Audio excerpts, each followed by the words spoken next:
जीवन की सबसे छोटी कार्यात्मक संरचना की इकाई है कोशिका। जीवद्रव्य का नामकरण सन 1839 में किस वैज्ञानिक के द्वारा किया गया? पुरकिंजे। किसे जीवन का भौतिक आधार कहा गया है? कोशिका द्रव्य को। कोशिका जीवद्रव्य कितने भागों में बटा है? 2 भागों में। कोशिका में केंद्रक एवं कोशिका झिल्ली के बीच क्या पाया जाता है या क्या होता है? तो कोशिका द्रव्य। कोशिका में केंद्रक के अंदर क्या होता है? केंद्रक द्रव्य। जीव द्रव्य का 99% भाग किन 4 तत्वों से मिलकर के बना है? तो वो है ऑक्सीजन। पहला है ऑक्सीजन, दूसरा है कार्बन, तीसरा है हाइड्रोजन और चौथा है नाइट्रोजन, जिसमें ऑक्सीजन की मात्रा 76% सबसे अधिक है और सबसे कम नाइट्रोजन की 2.5। जीव द्रव्य का लगभग कितने प्रतिशत भाग जल है? तो 80% भाग जल है। जीव द्रव्य में अकार्बनिक एवं कार्बनिक यौगिक का अनुपात कितना है? 81:19। कोशिका के अध्ययन के विज्ञान को क्या कहा जाता है? कोशिका विज्ञान। कोशिका शब्द का प्रयोग सर्वप्रथम 1665 में किस वैज्ञानिक ने किया था? रॉबर्ट हुक ने।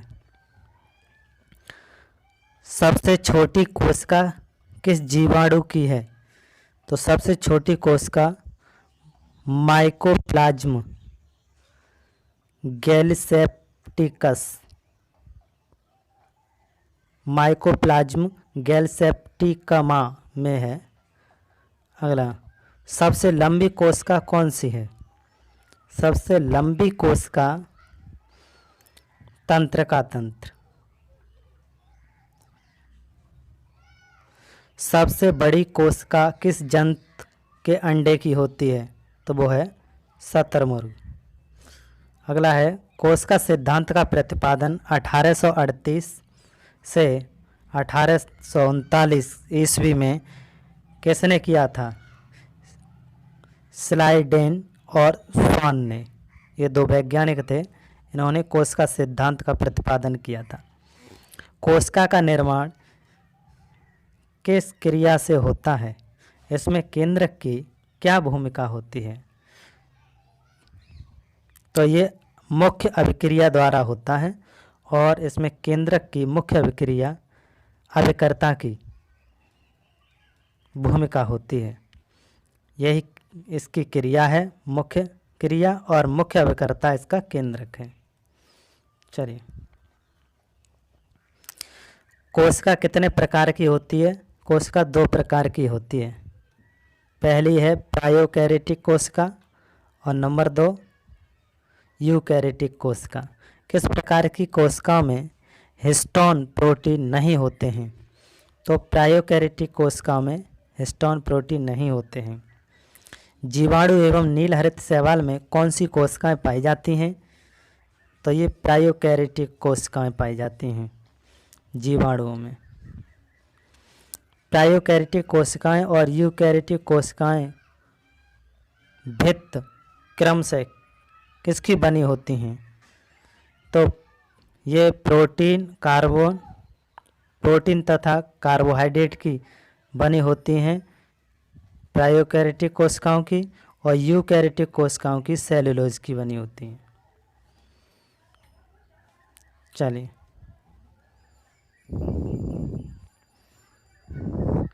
माइटोकॉन्ड्रिया किस कोशिका में उपस्थित रहता है? तो माइटोकॉन्ड्रिया यूकैरियोटिक कोशिका में उपस्थित रहता है। एंडोप्लाज्मिक रेटिकुलम किस कोशिका में उपस्थित है? एंडोप्लाज्मा यूकैरियोटिक कोशिका में होता है। यूकैरियोटिक कोशिका में किस प्रकार के राइबोसोम पाए जाते हैं? तो यूकैरियोटिक कोशिका में 80S प्रकार के यानी 80S प्रकार के राइबोसोम पाए जाते हैं। गाल्जिकाय किस कोशिकाओं में उपस्थित रहते हैं? तो गाल्जिकाय यूकैरियोटिक कोशिकाओं में। केंद्रक, लाइसोसोम, केंद्रका और सेंट्रियोल किस कोशिकाओं में पाए जाते हैं? तो यूकैरियोटिक कोशिकाओं में पाए जाते हैं। केंद्रक झिल्ली, लाइसोसोम, केंद्रका और उसके सेंट्रियोल, ये यूकैरियोटिक कोशिकाओं में। यूकैरियोटिक कोशिका में डीएनए किस रूप में पाया जाता है? पूर्ण विकसित और दोहरी कला में पाया जाता है, यानी दोहरी सूत्र में के रूप में पाया जाता है यूकैरियोटिक कोशिकाओं में। चलिए अगला, यूकैरियोटिक कोशिकाओं में कुल कितने तंतु होते हैं? तो इसमें 11 होते हैं यूकैरियोटिक कोशिकाओं में। यूकैरियोटिक कोशिकाओं में श्वसन किसके द्वारा होता है? श्वसन ये माइटोकॉन्ड्रिया के द्वारा होता है। और माइटोकॉन्ड्रिया किस में होती है? यूकैरियोटिक कोशिकाओं में। यूकैरियोटिक कोशिकाओं में क्या पाया जाता है? इसमें लिंग प्रजनन पाया जाता है। यूकैरियोटिक कोशिकाओं में प्रकाश संश्लेषण किस में होता है? तो प्रकाश संश्लेषण क्लोरोप्लास्ट में होता है, क्लोरोप्लास्ट। यूकैरियोटिक कोशिकाओं में किस प्रकार का कोशिका विभाजन होता है? तो यूकैरियोटिक कोशिकाओं में अर्धसूत्री या समसूत्री विभाजन होता है। प्रोकैरियोटिक कोशिकाओं में किस प्रकार के राइबोसोम पाए जाते हैं? तो इसमें 70S प्रकार के यानी 70S प्रकार के राइबोसोम पाए जाते हैं प्रोकैरियोटिक में। और यूकैरियोटिक में S यानी 80S। प्रोकैरियोटिक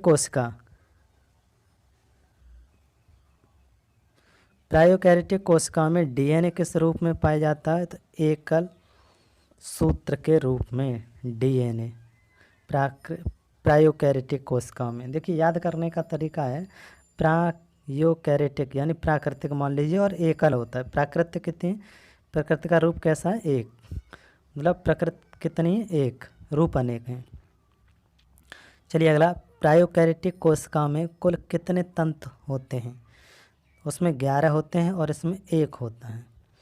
प्रोकैरियोटिक कोशिकाओं में श्वसन किसके द्वारा होता है? तो यहाँ पर श्वसन प्लाज्मा झिल्ली के द्वारा होता है और उसमें माइटोकॉन्ड्रिया के द्वारा होता है यूकैरियोटिक कोशिकाओं में। चलिए अगला, क्या प्रोकैरियोटिक कोशिकाओं में लिंग प्रजनन पाया जाता है? नहीं, जबकि यूकैरियोटिक कोशिकाओं में लिंग प्रजनन पाया जाता है। प्रोकैरियोटिक कोशिकाओं में प्रकाश संश्लेषण किस में होता है?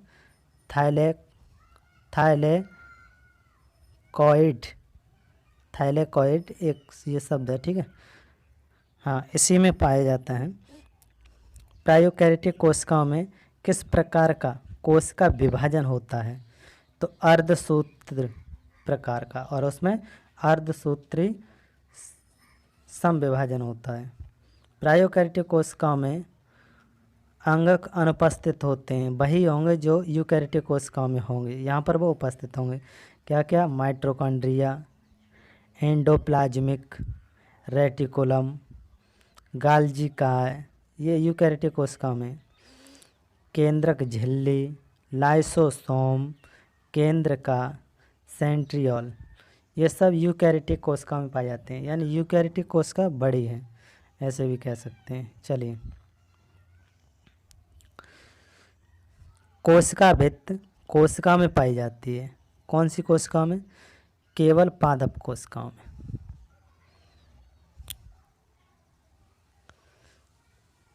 कोशिका भित्ति किस पदार्थ की बनी होती है? तो कोशिका भित्ति सेलुलोज की बनी होती है। कोशिका भित्ति कोशिका के लिए किस प्रकार सहायक होती है? कोशिका के लिए जो है कोशिका भित्ति किस प्रकार के लिए सहायक होती है? तो कोशिका की निश्चित आकृति एवं आकार बनाए रखने में, यानी कि दीवारें जो है उसे ना बढ़ने देती ज़्यादा ना घटने देती, निश्चित रहता है आकार जो भी है। कोशिकाओं के सभी अवयव किस झिल्ली द्वारा घिरे होते हैं? तो कोशिका झिल्ली द्वारा, यानी कोशिका में जितने भी अवयव होते हैं वो कोशिका झिल्ली द्वारा घिरे होते हैं। कोशिका झिल्ली का मुख्य कार्य क्या होता है? तो कोशिका के अंदर आने वाले एवं अंदर से बाहर जाने वाले पदार्थों का निर्धारण। यानी कोशिका झिल्ली यही कार्य करती है कि कोशिका के अंदर से जो पदार्थ बाहर जाएगा उसे बाहर निकालती है, जो बाहर से आएंगे वो अंदर करती है उन पदार्थों को, तो इनका निर्माण करती है ये। अगला, तारकाय की खोज किसने की थी? बोबेरी ने। बोबेरी ने तारकाय की खोज की थी। तारकाय किस कोशिका में पाया जाता है? केवल ये जंतु कोशिकाओं में पाया जाता है तारकाय। ठीक, पूछ लेता है तारकाय कहाँ पाया जाता है? जंतु कोशिकाओं में। तारकाय के अंदर एक या दो कण जैसी रचना को क्या कहते हैं? एक या दो कण जैसी रचना को क्या कहते हैं? सेंट्रियोल।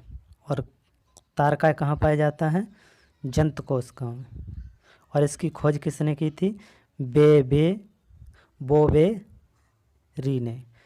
ठीक है, बोबेरी ने। और जंतुओं में पाया जाता है। और इसके ठीक समसूत्री विभाजन में ध्रुव का निर्माण कौन करता है? सेंट्रियोल। समसूत्री विभाजन में। तो समसूत्री विभाजन कहाँ होता है? जंतुओं में। अतः प्रदब्य जालिका का क्या कार्य है? वसाओं व प्रोटीन का संचरण करना। अगला,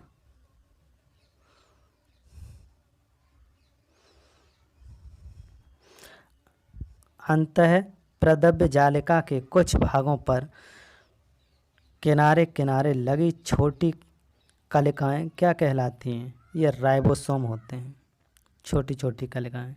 सर्वप्रथम 1953 में पादप कोशिकाओं में राइबोसोम को किन वैज्ञानिक ने खोजा था? तो राइबोसोम को राइबेंसन एंड ब्राउन इन्होंने, दो वैज्ञानिक थे, इन्होंने ये खोजा था। सर्वप्रथम 1955 ईस्वी में जंतु कोशिकाओं में राइबोसोम को किसने खोजा था? जी.ई. पोलैंड एक वैज्ञानिक हैं जिन्होंने जंतु कोशिकाओं में राइबोसोम को खोजा था। और पादप कोशिकाओं में राइबेंसन एंड ब्राउन। चलिए, राइबोसोम किसके बने होते हैं? राइबोसोम राइबोन्यूक्लिक एसिड के बने होते हैं, जिसे आरएनए कहा जाता है। प्रोटीन संश्लेषण के लिए प्रयुक्त स्थान कौन प्रदान करता है? राइबोसोम। किसे प्रोटीन की फैक्ट्री कहा जाता है? राइबोसोम को। स्तनी के लिए या स्तनी के किस रुधिर कण में राइबोसोम एवं अंतः प्रदब्य जालिका नहीं पाई जाती है? यानी राइबोसोम लाल रुधिर कणिकाओं में। माइटोकॉन्ड्रिया की खोज 1886 ईस्वी में किसने की थी? अल्टमैन ने। माइटोकॉन्ड्रिया एक पावर इंजन है, ठीक है, जिसकी खोज अल्टमैन ने की थी। किस वैज्ञानिक ने माइटोकॉन्ड्रिया का नाम दिया था? बेंडा ने इसे माइटोकॉन्ड्रिया कहा था। कोशिका का श्वसन स्थल किसे कहा जाता है? तो माइटोकॉन्ड्रिया को। गाल्जिकाय की खोज किस वैज्ञानिक ने की थी? कैमिलो गाल्जिकाय।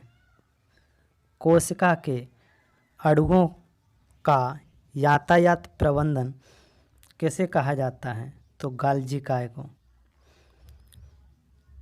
लाइसोसोम की खोज किस वैज्ञानिक ने की थी? लाइसोसोम तो डी डूबे ने की थी। लाइसोसोम का क्या कार्य है? इसका कार्य जो है बाहरी पदार्थों का भक्षण एवं पाचन करना लाइसोसोम का कार्य है। लाइसोसोम में कितने प्रकार के एंजाइम पाए जाते हैं? 24 प्रकार के एंजाइम पाए जाते हैं लाइसोसोम में। अगला, आत्महत्या की थैली किसे कहा जाता है? लाइसोसोम को, क्योंकि ये भच्चड़ करता है इसलिए। 24 एंजाइम होते हैं इसमें।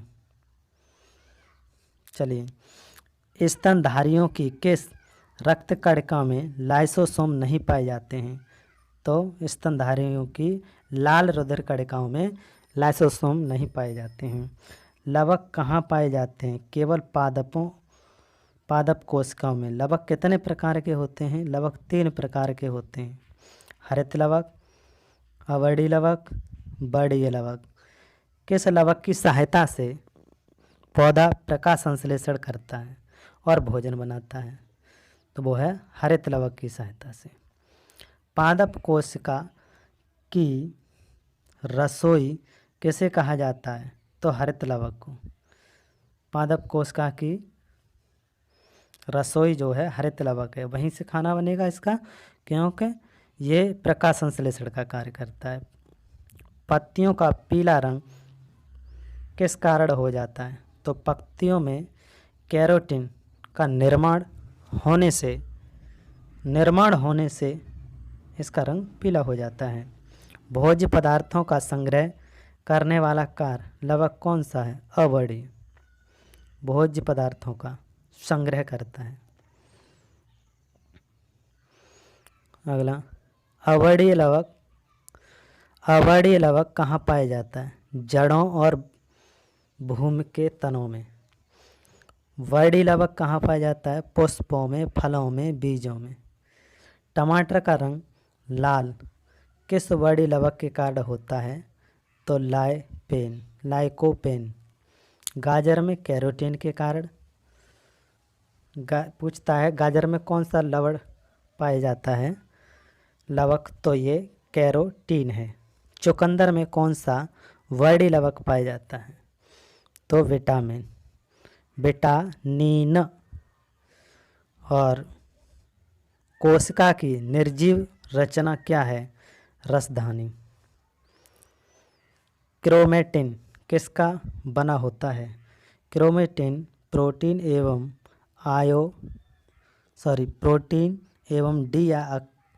ऑक्सीराइबो न्यूक्लिक अम्ल, यानी एसिड है, कोई बात नहीं, इंग्लिश में एसिड, हिंदी में अम्ल कहते हैं। प्रोटीन और प्लस क्या है? डी राइबो न्यूक्लिक अम्ल, यानी डीऑक्सी राइबो न्यूक्लिक अम्ल। इसमें क्या है? ये किस संबंध क्या बनाते हैं दोनों मिलके? क्रोमेटिन। चलिए अगला, कोशिका विभाजन के समय क्रोमेटिन सिकुड़कर उनके छोटे धागों के रूप में संगठित हो जाता है। इन धागों को क्या कहा जाता है? गुणसूत्र। इन धागों को क्या कहा जाता है? गुणसूत्र। मानव में कितने गुणसूत्र होते हैं? तो मानव में 23 जोड़े, यानी टोटल 46 गुणसूत्र। जोड़े में पूछेगा तो 23। चिंपैंजी में कितने गुणसूत्र होते हैं? 24। और बंदर में 21। प्रत्येक गुणसूत्र में थैली के समान स्थित गाढ़े भाग को क्या कहते हैं? मैट्रिक्स। मैट्रिक्स में उपस्थित 2 परस्पर लिपटे महीन एवं कुंडलित सूत्रों को क्या कहते हैं? क्रोमेनेमेटा।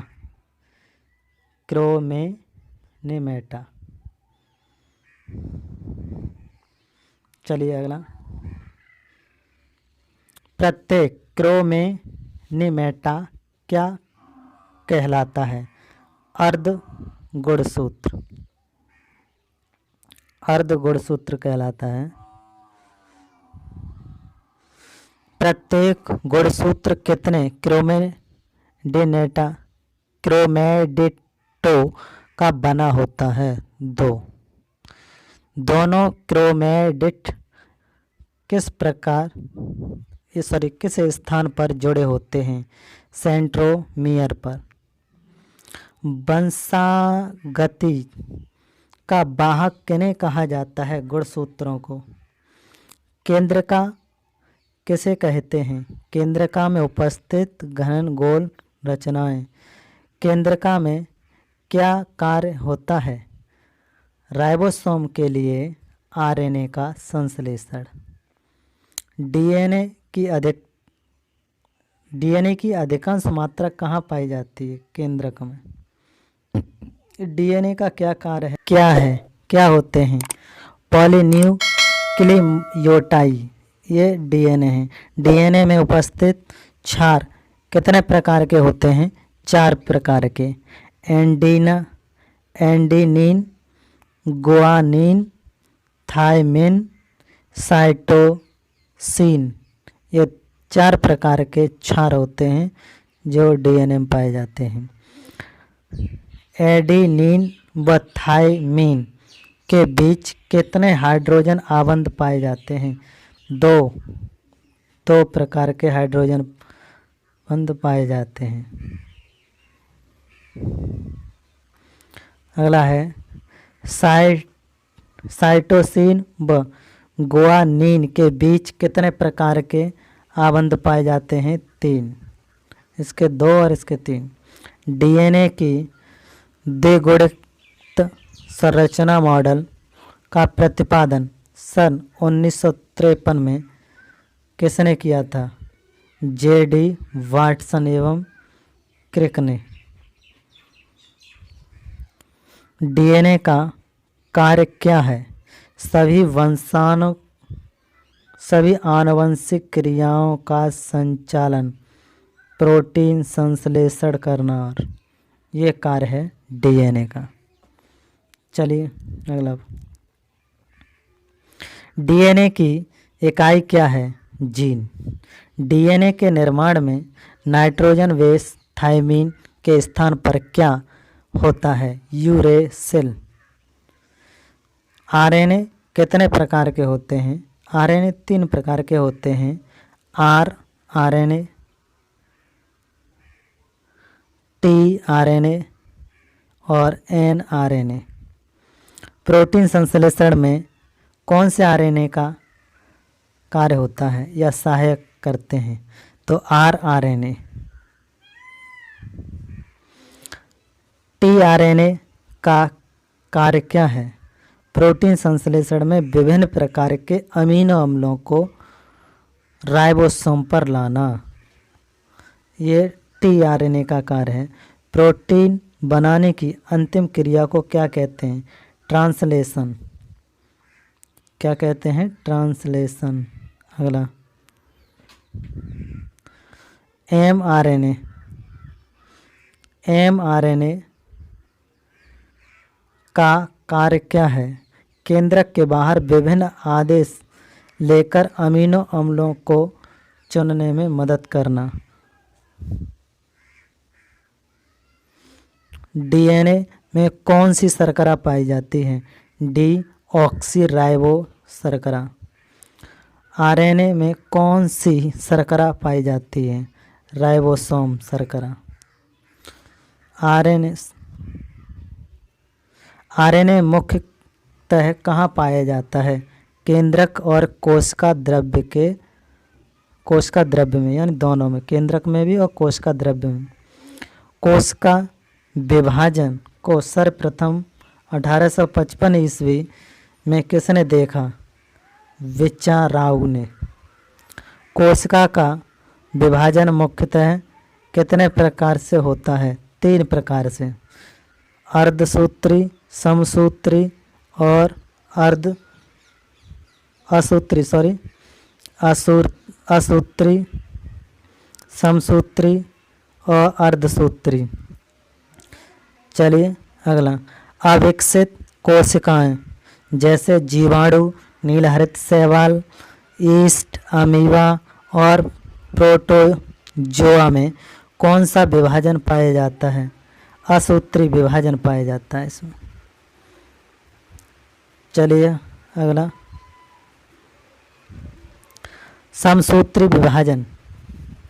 समसूत्री विभाजन की प्रक्रिया को जंतु कोशिकाओं में सबसे पहले 1879 में किस वैज्ञानिक ने देखा था? तो वाल्थेर फ्लेमिंग ने। समसूत्री विभाजन किस कोशिकाओं में होता है?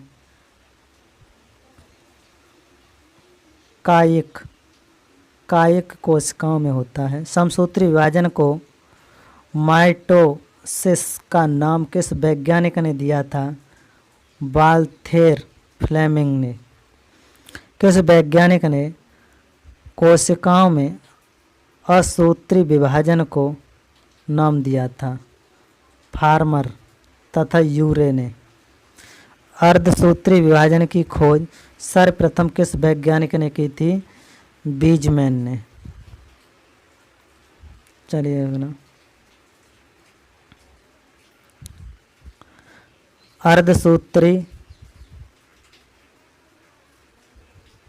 अर्धसूत्री विभाजन सर्वप्रथम विस्तृत अध्ययन 1888 में किस वैज्ञानिक ने दिया था?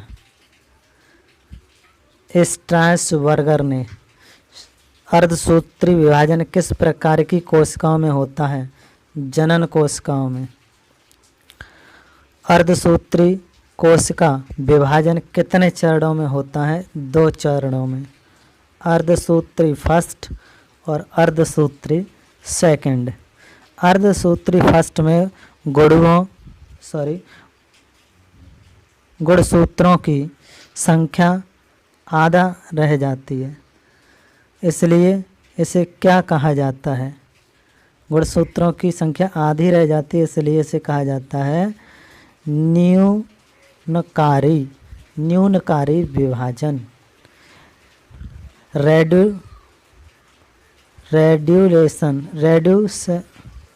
रेड्यूक्शन डिवाइस। अर्धसूत्री प्रथम विभाजन में कितनी अवस्थाएं होती हैं? 4। प्रोफेज 1, मेटाफेज 1, एनाफेज 1 और टेलोफेज 1। चलिए अगला। अर्धसूत्री प्रथम विभाजन की सबसे लंबी प्रावस्था कौन सी है? तो पहली है प्रोफेज 1। प्रोफेज 1 अवस्था कितनी उप अवस्थाओं में पूरी होती है? 5 उप अवस्थाओं में पूरी होती है। लेप्टोटीन, जाइगोटीन, पैकिटीन, डिप्लोटीन और 5वां है डाइकिनेसिस। प्रोकेस फर्स्ट की किस उप अवस्था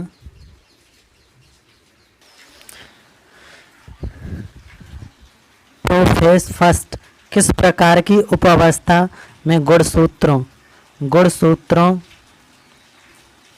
की संख्या द्विगुणित होती है?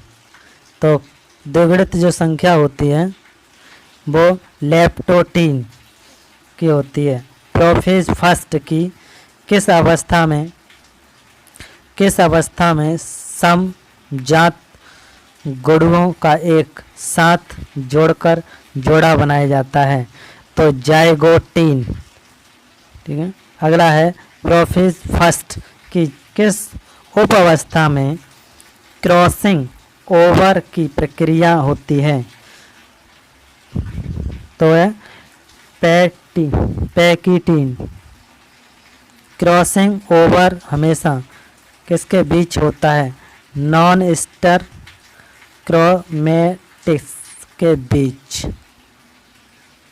अगला है प्रोफेज फर्स्ट की किस उप अवस्था में समजात गुणसूत्र अलग होने लगते हैं? तो डिप्लोटीन की अवस्था में। प्रोफेज फर्स्ट की किस उप अवस्था में महेंद्र अवस्था में केंद्रक कला और केंद्रका तुल्य हो जाती है। तो डायकिनेसिस अर्धसूत्री विभाजन में एक जनक कोशिका से कितनी संतति कोशिकाओं का निर्माण होता है? 4। चलिए नेक्स्ट वीडियो मिलते हैं।